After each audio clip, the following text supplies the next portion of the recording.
যারা এলাকার মাদক চাঁদাবাজি সন্ত্রাস করবে তাদেরকে আইনের আওতায় আনা হবে এবং রাজনৈতিকভাবেও তাদের শাস্তির ব্যবস্থা করা হবে।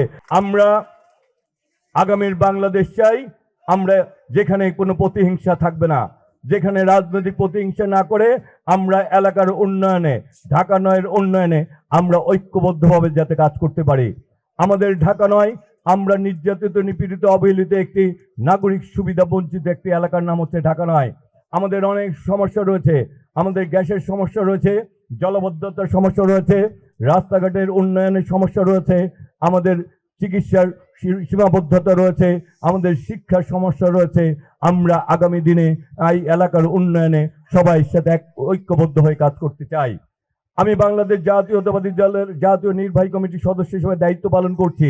একসময় ছাত্রদল কেন্দ্রীয় কমিটির সাধারণ সম্পাদকের দায়িত্ব পালন করেছি।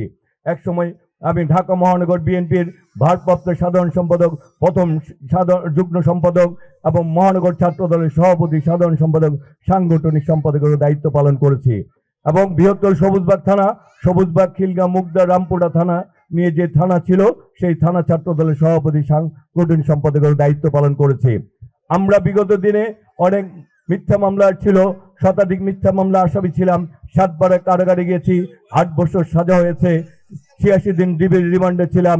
2 বার আমাকে হত্যা করার চেষ্টা করা হয়েছিল, 4টি গুলি আমার দেহে হয়েছিল।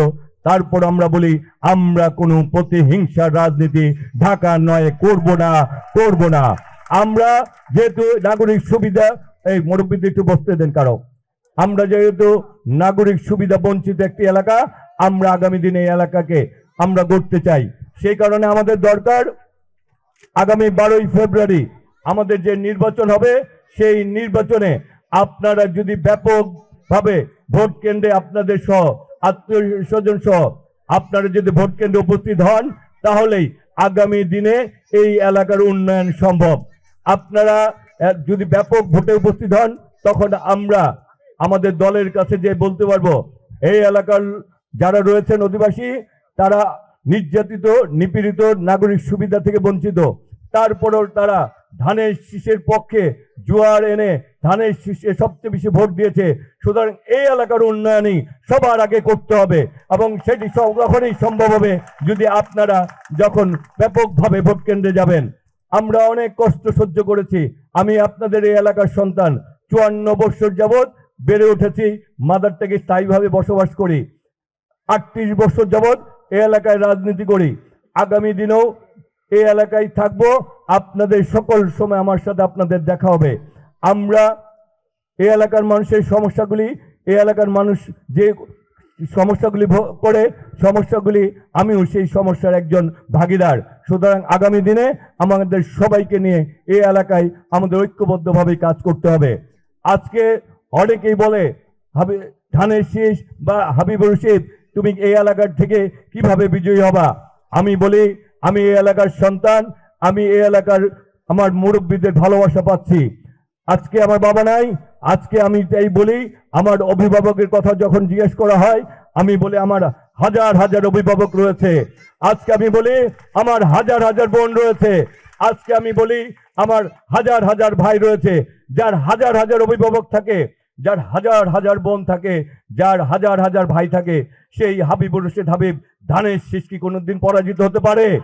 ইনশাল্লাহ আপনারা আগামী 12ই ফেব্রুয়ারিতে আপনারা প্রমাণ করবেন আপনারা আমার অভিভাবক, আপনারাই আমার ভাই, আপনারাই আমার বোন। আপনারাই ভোট দিয়ে আগামী দিনে আমরা যাতে সকলেই মিলে এলাকার উন্নয়নকে কাজে লাগাতে পারি, সেই জন্য আপনারা সবাই, আপনারা কেন্দ্রে যাবেন সবাইকে নিয়ে। আর বলতে চাই আমরা আগামী দিনে ঢাকা নয়কে নিরাপদ রাখতে চাই। আমরা এলাকাকে মাদক মুক্ত, সন্ত্রাস মুক্ত, চাঁদাবাজ মুক্ত করতে চাই। যারা এগুলির সাথে জড়িত থাকবে তারা যদি 1-2 বার পার পেয়ে যায় তাদের খুশি হওয়ার কোনো কারণ নাই।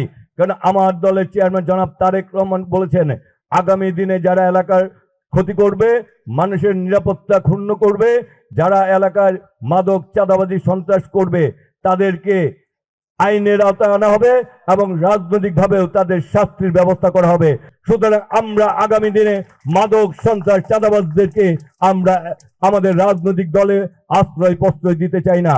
আমরা চাই আগামী দিনে এই ঢাকা নয়ের মানুষ নিরাপদ থাকুক, ঐক্যবদ্ধ থাকুক, সকলে মিলে আমরা একই সঙ্গে ঐক্যবদ্ধভাবেই এলাকার জন্য আমরা কাজ করতে চাই।